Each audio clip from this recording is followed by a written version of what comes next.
அனைவருக்கும் வணக்கம். ஜெயித்தே ஆக வேண்டிய கட்டாயத்தில் திமுக, எப்படியும் ஜெயித்து விடலாம் என்ற பிரச்சாரத்தில் அதிமுக, மக்கள் நமக்கு வாக்களித்து நம்மை ஜெயிக்க வைப்பார்கள் என்ற நம்பிக்கையில் நாதாக, வெற்றி நமக்கே உறுதி, நாம் தான் ஜெயிப்போம் என்ற அதீத நம்பிக்கையில் தாவேகா. 2026 சட்டமன்ற தேர்தல் 23ஆம் தேதி நடக்க போகுது. இந்த தேர்தலில் திமுகவும் ஜெயிச்சிடலாங்கிற நம்பிக்கையில் இருக்குது, அதிமுகவும் ஜெயிச்சிடலாங்கிற நம்பிக்கையில் இருக்குது, நாதாக கட்சியும் ஜெயிச்சிடலாங்கிற நம்பிக்கை இருக்குது, தாவேகாவும் நாம தான் ஜெயிச்சு ஆட்சியில் அமர்வோங்கிற அதீத நம்பிக்கையிலையும் இருக்குது. இப்போ பார்த்திங்கன்னா திமுகவில் ஏற்கனவே இலவச பயணம், அதாவது மகளிருக்கு பஸ்ஸில் இலவச பயணம்னு அறிவிச்சிட்டாங்க. இப்போ இந்த இலவச பயணத்தினால பார்த்திங்கன்னா ஒவ்வொரு கிராமத்துலேயும் இருக்கிற, ஒவ்வொரு டவுன்லேயும் இருக்கிற ஷேர் ஆட்டோக்காரங்க ரொம்பவே பாதிக்கப்பட்டிருக்காங்க. அப்படி இருக்கும்போது அவங்க இன்றைக்கு வரைக்குமே பெண்களுக்கு பஸ்ஸில் இலவச பயணம் கொடுத்தனால எங்களுக்கு வர்ற வருமானம் நிற்கிது, எங்களுக்கு வாழ்வாதாரம் பாதிக்கப்படுது அப்படின்னு தான் இன்னமும் அவங்க புலம்பிகிட்டு இருக்கிறத நம்ம பல இடத்துல பார்க்க முடியுது. அதே சமயத்தில் இப்போ பார்த்திங்கன்னா அனைத்து இந்திய அண்ணா திமுகவில் ஆண்களுக்கும், அதாவது நாங்கள் இந்த தேர்தலில் ஜெயிச்சு ஆட்சி அமைச்சா ஆண்களுக்கும் இலவச பஸ் பயணம்னு சொல்லிட்டாங்க. இது எப்படி இருக்குது பார்த்தீங்களா? சாமானிய குடிமக்கள் பார்த்திங்கன்னா ஒவ்வொருத்தவங்களும் லோன் வாங்கி பேங்கில் கடன் வாங்கி ஆட்டோ எடுத்திருக்காங்க. அந்த ஆட்டோவை தான் மாதம் மாதம் டிவா அவங்க கட்ட வேண்டியிருக்கு. அப்படிங்கும்போது அவங்க இந்த 5 வருஷத்தில் பார்த்திங்கன்னா திமுக கொண்டு வந்த மகளிருக்கு இலவச பஸ் பயணத்தினால இந்த 5 வருஷமாக அவங்க ரொம்ப பாதிக்கப்பட்டிருக்காங்க. அவங்க சொல்ல முடியாத துயரத்தில் தான் இருக்காங்கிறதான் நிதர்சனமான உண்மை. இந்த நேரத்தில் பார்த்திங்கன்னா எப்படி அவங்களுக்கு பாதிக்கப்படுது அப்படின்னு கேட்டிங்கன்னா, நிறையா ஊரில் பார்த்திங்கன்னா சிட்டிக்கு பக்கத்தில், அதாவது 10 கிலோமீட்டரில் 5 கிலோமீட்டரில் ஷேர் ஆட்டோ வச்சுருக்காங்க. அதை வச்சு தான் அவங்களுடைய வாழ்வாதாரம் போயிட்டுருக்கு. இப்போ வர்ற மகளிர்லாம் பார்த்திங்கன்னா அந்த ஷேர் ஆட்டோவில் இப்போ ஏறதில்லை. 3 மணி நேரம் கழித்து அந்த பஸ்ஸு, டவுன் பஸ் வந்தாலும் அந்த பஸ்ஸில் தான் ஏறுறதுக்கு அவங்க வெயிட் பண்ணி காத்துட்ருக்காங்க. அப்படிங்கும்போது ஷேர் ஆட்டோக்காரங்களுக்கு வருமானம் பாதிக்கப்பட்டிருக்குது. இது நமக்கே தெரிஞ்ச விஷயமா உணர முடியுது. அதே போல் இப்போ பார்த்திங்கன்னா எடப்பாடியார், அதாவது 2026, அதாவது நாளைக்கு மறுதினம் நடக்க போகிற தேர்தலில் அனைத்து இந்திய அண்ணா திமுக ஜெயிச்சா ஆண்களுக்கும் இலவச பஸ் பயணம் அப்படின்னு அசால்ட்டாக சொல்லிட்டாரு. இப்போ பார்த்திங்கன்னா ஆண்களுக்கும் இலவச பஸ் பயணம் கொடுத்துட்டாங்க. அப்போ ஷேர் ஆட்டோவை நம்பி இருக்கிற குடும்பங்கள் என்ன ஆகுறது? ஷேர் ஆட்டோவை நம்பி இருக்கிற அந்த ஷேர் ஆட்டோ ஓனருங்க அவங்க குடும்பத்தை எப்படி காப்பாற்றுவாங்க? இதெல்லாம் நம்ம யோசனை பண்ணல. இவங்க பாட்டே தேர்தல் அறிக்கையா எவ்வளோ இலவசத்தை கொடுத்துருக்காங்க. அது போதான்னு இப்போ ஷேர் ஆட்டோக்காரங்க, அதாவது ஒவ்வொருத்தவங்களும் கார்லேருந்து வேன்லேருந்து பேங்கில் கடை வாங்கி, அக்கம் பக்கத்தில் கடை வாங்கி, இருந்த நகை நட்டெல்லாம் விற்று எப்படியாவது நம்ம குடும்பத்தை பிழைக்க வைக்கலாம் அப்படிங்கிற ஒரு காரணத்துக்காக ஷேர் ஆட்டோ, வேனு, கார்னு எடுத்து வாடகைக்கு விட்டுட்ருக்காங்க. இந்த சமயத்தில், இந்த மாதிரி நேரத்தில் இப்போ மகளிருக்கும் இலவச பஸ் பயணம், ஆண்களுக்கும் இலவச பஸ் பயணம்னா ஷேர் ஆட்டோக்காரங்க தானே பாதிப்பாங்க. இது எந்த அளவில் இவங்கெல்லாம் யோசிக்கிறாங்க அப்படிங்கிறது தெரியல. எப்படி தான் இந்தமாரி இலவச பயணத்தை அறிவிக்கிறாங்கன்னு தெரியல. இந்த இலவச அறிவிப்பால் பார்த்திங்கன்னா எவ்வளவோ விலைவாசி தான் ஏறப்போகுது, ஏறிக்கிட்டு இருக்குது. இது கண்கூட நம்ம பார்க்குறோம். இப்போ இவங்க பட்டே ஓட்டுக்காக மகளிருக்கு இலவசம், ஆண்களுக்கு இலவசம் அப்படின்னு சொல்லிட்டாங்க. இப்போ ஷேர் ஆட்டோ குடும்பங்களை, அந்த குடும்பத்தில் நம்மளும் ஒருத்தனாக இருந்து நம்ம யோசனை பண்ணி பார்க்கணும். அவங்களுக்கு இதில் வருமானம் தான் பாதிக்கப்படுது. அதோடு இல்லாமல் அவங்க ஜெயிச்சு வந்தாக்க தமிழ்நாடு முழுவதும் மகளிருக்கு இலவச பயணமா? என்னங்க இது? ஏற்கனவே போக்குவரத்து துறை நஷ்டத்தில் போயிட்டுருக்குன்னு சொல்கிறாங்க.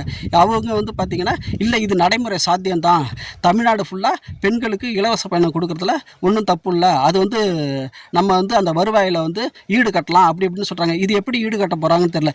இப்போ பார்த்திங்கன்னா பெண்களுக்கு தனி உரிமை கேட்குறாங்க, முக்கியத்துவம் கேட்குறாங்க, ஒரு மரியாதை கேட்குறாங்க. ஆனால் பெண்களுக்கு மட்டுமே எல்லா இடத்துலையும் இலவசம்னு சொல்லும்போது அது ஏதோ ஒரு வகையில் பெண்களை சிறுமைப்படுத்துறதாகவும் தாழ்த்துறதாகவும் தான் நம்ம எடுத்துக்கொள்ள வேண்டியிருக்கு. அது எப்படி பெண்களுக்கு இலவச பயணம் கொடுத்தா அவங்கள சிறுமைப்படுத்துகிற மாரி ஆகுதுன்னு அப்படின்னு நீங்கள் சொல்லலாம். அப்படி கிடையாதுங்க. இன்றைக்கி ஆண்களுக்கு நிகராக பெண்களுக்கும் சரிநிகர் சமானங்கிற ஒரு அந்தஸ்து படிப்படியாக கொடுத்து இன்றைக்கி கிட்டத்தட்ட பார்த்திங்கன்னா பெண்களுக்கு 75% உரிமை வந்துடுச்சு. அப்படி இருக்கும்போது பெண்களுக்கு இன்னும் அவங்க உழைச்சி காசு கொடுத்து போகிறதுக்கு இன்னமும் ரெடியாக இருக்காங்க. இப்போ கூட சரி, நாங்கள் ஒன்றும் இலவச பஸ் பயணம் கேட்கலையே, இப்போ அவங்களா தான் இலவச பஸ் பயணம் கொடுத்துருக்காங்க. இப்போ இதனால் பார்த்திங்கன்னா ஆரம்பத்தில் எங்களுக்கு அதில் சந்தோஷமாக மகிழ்ச்சியாக இருந்தது. போக போக பார்த்திங்கன்னா நாங்கள் இலவசமாக போகிறதுட்டு எங்களுக்கு ஒரு மதிப்பு இல்லாமல் போயிடுச்சு, எங்களை ஏதோ ஒரு வகையில் அங்கே சிறுமப்படுத்துகிற மாதிரி தெரியுது, எங்களை மதிக்கிறதில்ல அப்படிங்கிற குற்றச்சாட்டை வந்து இன்றைக்கும் வச்சிட்ருக்காங்க. அப்படி இருக்கும்போது திமுக வந்து பெண்களுக்கு இலவச பஸ் பயணங்கிறத வந்து நம்ம வந்து என்ன யோசிக்க வேண்டியிருக்கு, ஷேர் ஆட்டோக்காரங்களை ஷேர் ஆட்டோ குடும்பங்களை வந்து நசுக்கிற மாரி தான் இப்போ இன்னமும் போயிட்டுருக்கு. அதோடு இல்லாமல் இப்போ அனைத்து இந்திய அண்ணா திமுகவில் எடப்பாடியாரும் வந்து நாங்கள் ஜெயிச்சு வந்தால் ஆண்களுக்கு இலவச பயணம்னு சொல்லிட்டாங்க. இதுவும் பார்த்திங்கன்னா மேலும் ஷேர் ஆட்டோ குடும்பங்களுக்கு இடியை தூக்கி போடுற மாதிரி தான் ஒரு விஷயமா இருக்குது. அதே சமயத்தில் இப்போ வந்து தாவேகாவில் விஜய் கட்சியில் வந்து நாங்கள் ஜெயிச்சு வந்தாக்க தமிழ்நாடு முழுவதும் மகளிருக்கு இலவசம்னு சொல்லியிருக்காங்க. இப்போ பார்த்திங்கன்னா இலவசம் இலவசம் இலவசம்னு மகளிருக்கு கொடுத்து அவங்கள இன்னமும் சிறுமப்படுத்துகிற மாதிரி தான் தெரியுது. கல்விக்கு இலவசம் கொடுக்கலாம், மருத்துவத்துக்கு இலவசம் கொடுக்கலாம். ஆனால் இதை வந்து இன்னமும் இலவசம் இலவசம்னு பெண்களை முன்னிலைப்படுத்தி ஆனால் அவங்கள சிறுமப்படுத்துகிற மாரி தான் ஒரு விஷயமா தனிப்பட்ட முறையில் எனக்கு தெரியுது. ஓகேங்களா, இதுதான் இப்போ என்ன சொல்ல வரது. நான் அந்த வகையில் பார்த்தீங்கன்னா நாத்தாக்கா சிறப்பான ஒரு கொள்கையோடு இருக்காங்க. நீங்கள் எனக்கு ஓட்டு போட்டாலும் சரி, மக்கள் எங்களுக்கு ஓட்டு போட்டாலும் சரி, ஓட்டு போடாட்டியும் சரி, நாங்கள் இலவசம் எதுலேயும் கொடுக்க மாட்டோம். கல்விக்கு கொடுப்போம், மருத்துவத்துக்கு கொடுப்போம், நாடு முன்னேறத்துக்கு என்னென்ன திட்டமோ அதுக்கு தான் வந்து இலவசத்தை நாங்கள் கொடுப்போம். மற்றபடி வந்து யாரையும் வந்து பின்தங்கி விடுற மாதிரியும் சிரமப்படுத்துகிற மாதிரியும் பெண்களுக்காக இருந்தாலும் சரி ஆண்களுக்காக இருந்தாலும் சரி இலவசங்கிறத கொடுக்க மாட்டோம் அப்படின்னு சொல்லியிருக்காங்க. அப்படிங்கும்போது நாத்தாக்கா கட்சியோட கொள்கை வந்து சிறப்பானதாக அருமையாக இருக்குது. மக்கள் வந்து இப்போ பார்த்திங்கன்னா இலவசத்தை விரும்பி விரும்பி விரும்பி இப்போ வந்து பொருளாதாரம் வந்து விலையேற்றம் கண்டு போச்சு. ஆனால் இந்த இலவசத்தினால்தான் விலையேற்றம் அதிகமாகிடுச்சு அப்படிங்கிறத வந்து இன்னும் பெரும்பான்மை மக்கள் உணரல. அதனால தான் இன்னும் வந்து அவங்க வந்து இலவசத்தை எதிர்பார்த்துட்டு இருக்கிறதா தான் நான் நினைக்கிறேன். தயவு செய்து நான் கேட்டுக்கிறதெல்லாம் திமுக கிட்டேயும் அதிமுக கிட்டேயும் நான் சொல்லி எதுவும் ஆக போகிறதில்ல. இருந்தாலும் திமுக கிட்டேயும் அதிமுக கிட்டேயும் தாவேகா கிட்டேயும் நான் வைக்கிற ஒரே ஒரு கேள்வி இதுதான், ஒரே ஒரு கோரிக்கை இதுதான். இப்போ மகளிருக்கு இலவசம் சொல்லிட்டீங்க, அடுத்ததாக அதிமுகவில் ஆண்களுக்கு இலவசம்னு சொல்லிட்டீங்க பேருந்து பயணத்தில். அப்படி இருக்கும்போது இப்போ வந்து போக்குவரத்து துறையில் டிரைவருங்க கண்டக்டருங்க அவங்களுக்கு வந்து முன்னெல்லாம் படிப்பண்ணன்னு ஒன்று கிடைக்கும், அதை வச்சு டீயோ ஏதோ டிஃபனோ சாப்பிடுவாங்க. அது வந்து இப்போ இல்லாமல் போச்சு. சொந்த காசை தான் வச்சு இப்போ சாப்பிட்டுட்ருக்காங்க. அதோடு இல்லாமல் இப்போ ஆண்களுக்கும் இலவசம்னு சொல்லிட்டீங்க. இப்போ பெட்ரோல் விலை டீசல் விலை எவ்வளோ ஏறிட்டுருக்கு. ஒவ்வொரு பஸ்ஸுக்கும் டீசல் பெட்ரோல் போட்டாகணும். அப்படிங்கும்போது எத்தனை ஆயிரம் பஸ்ஸுக்கு வந்து டீசல் பெட்ரோல் போட்டாகணும். ஆண்களுக்கும் இலவசம் பெண்களுக்கும் இலவசம்னா அப்படிங்கும்போது இதெல்லாம் எங்கே ஈடு கட்டுறாங்க? நாம் வாங்குகிற ஒவ்வொரு பொருளையும் விலையேற்றம் பண்ணி அதில் விலையேற்றத்தை செஞ்சு அது மூலயமா தான் நம்மகிட்ட வந்து வசூல் பண்ணுறாங்க. அப்படிங்கும்போது நம்மளோட வரி பணம் அதிகமாக ஜிஎஸ்டி அது ஏகப்பட்ட இதில் நம்மகிட்ட வந்து வசூல் பண்ணுறாங்க. இதெல்லாம் மக்களே கொஞ்சம் புரிஞ்சுங்க. தயவு செய்து இலவசத்தை தயவு செய்து விரும்பாதீங்க. அதேமாரி அதாவது கல்விக்கு இலவசம் கேளுங்க, உண்மைக்கே அவசியமானது. அதேமாரி மருத்துவத்துக்கு இலவசம் கேளுங்க, இதெல்லாம் தேவையான அவசியமான ஒன்று. அப்போ தான் ஏழைங்கள்லாம் அதில் வந்து பயன்பெறுவாங்க.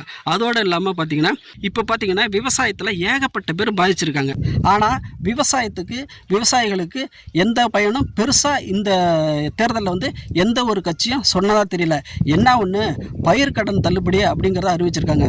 ஆனால் 5 வருஷத்துக்கு ஒரு தடவை ஆட்சிக்கு வராங்க, என்னென்னமோ திட்டங்களை போடுறாங்க, எவ்வளவோ வீண் விரயங்களை பண்ணுறாங்க. ஆனால் விவசாயிகள் பாவம், விவசாயிகளுக்கு ஏதாவது பண்ணலாம்னா ஒவ்வொரு 5 வருஷத்துக்கு ஒரு முறை தான் விவசாயிகளுக்கு வந்து நல்லது பண்ண முடியும். அப்படிங்கும்போது ஒவ்வொரு 5 வருஷத்துக்கு வர தேர்தலில் இந்த வாட்டி தேர்தல் அறிக்கைங்கிறது திமுக அறிவித்த தேர்தல் அறிக்கையாக இருந்தாலும் சரி, அனைத்து இந்திய அண்ணா திமுக அறிவித்த தேர்தல் அறிக்கையாக இருந்தாலும் சரி, அதேமாரி தாவேகா அறிவித்த தேர்தல் அறிக்கையாக இருந்தாலும் சரி, விவசாயிகளுக்கு பெரும்பான்மையாக ஒரு பலனை அளிக்காதுங்கிறது தான் ஒரு நிதர்சனமான ஒரு உண்மையாக பார்க்க வேண்டியிருக்கு. அதே சமயத்தில் நாத்தாக்காவில் வந்து பார்த்திங்கன்னா அவங்க வந்து கொள்கையில் உறுதியாக இருக்காங்க, இலவசம் இல்லைங்கிறதுல உறுதியாக இருக்காங்க. அதனால் அவங்க வந்து இப்போ வந்து என்ன சொல்கிறது, பலப்படி ஏறி பொதுமக்களோட முன்னேற்றத்தை வச்சு தான் அவங்களுடைய தேர்தல் அறிக்கையை தயார்படுத்தியிருக்காங்க. இப்போ என்னன்னு கேட்டிங்கன்னா மக்கள் வந்து நாத்தாக்காவை வந்து எந்த அளவுக்கு விரும்புகிறாங்கங்கிறது தெரில. ஆனால் திமுகவும் அதிமுகவும் தாவேகாவும் இதில் வந்து மக்களுக்கு வந்து இலவசத்தை அள்ளி கொடுத்து நம்ம வந்து ஓட்டு வாங்கிடலான்னு நினைக்கிறாங்க. இதில் எந்த அளவுக்கு பயனுள்ளதாக இருக்க போகுதுங்கிறது இன்னும் 2 வாரத்தில் தெரிஞ்சிடும். சரி பார்க்கலாம். ஓகே, என்னதான் இருந்தாலும் திமுகவும் அதிமுகவும் தாவேகாவும் கொஞ்சம் யோசனை பண்ணுங்கள். பெண்களுக்கு இலவசங்கிற பேரில் அவங்கள வந்து இன்னமும் சிரமப்படுத்த வேண்டாங்கிறது தான் என்னோட தனிப்பட்ட வேண்டுதல். ஆக மொத்தத்தில் பெண்கள் வந்து நாங்கள் வந்து இலவசம் கேட்கல, எங்களுக்கு வாழ்வாதாரத்தை கொடுங்க, நாங்கள் காசு கொடுத்தே எல்லாத்தையும் வாங்கிக்கிறோம், காசு கொடுத்தே நாங்கள் வந்து பஸ்ஸில் பயணிச்சுக்கிறோம் அப்படிங்கிறதான் சொல்கிறாங்க. தயவுசெய்து திமுகவும் அதிமுகவும் தாவேகவும் இதை வந்து உணரணுங்கிறது தான் என்னுடைய தனிப்பட்ட கருத்து. அடுத்ததாக பார்ப்போம் வாக்காளர்கள் என்ன செய்ய போகிறாங்கன்னு. ஆக மொத்தத்தில் யாரும் சோர்ந்து போயிடாதீங்க. உறுதியோட சட்டமன்ற தேர்தலில் 23ஆம் தேதி வந்து எல்லாரும் மறக்காமல் அவங்கவுங்களுக்கு பிடிச்ச கட்சிக்கு ஓட்டு போடணுங்கிறது தான் என்னுடைய தாழ்மையான வேண்டுகோள். மீண்டும் அடுத்த பதிவில் உங்களை சந்திக்கும் வரை உங்களிடமிருந்து விடைபெறுவது கவிஞர் குழந்தை எஸ். சிவராஜ். நன்றி, வணக்கம்.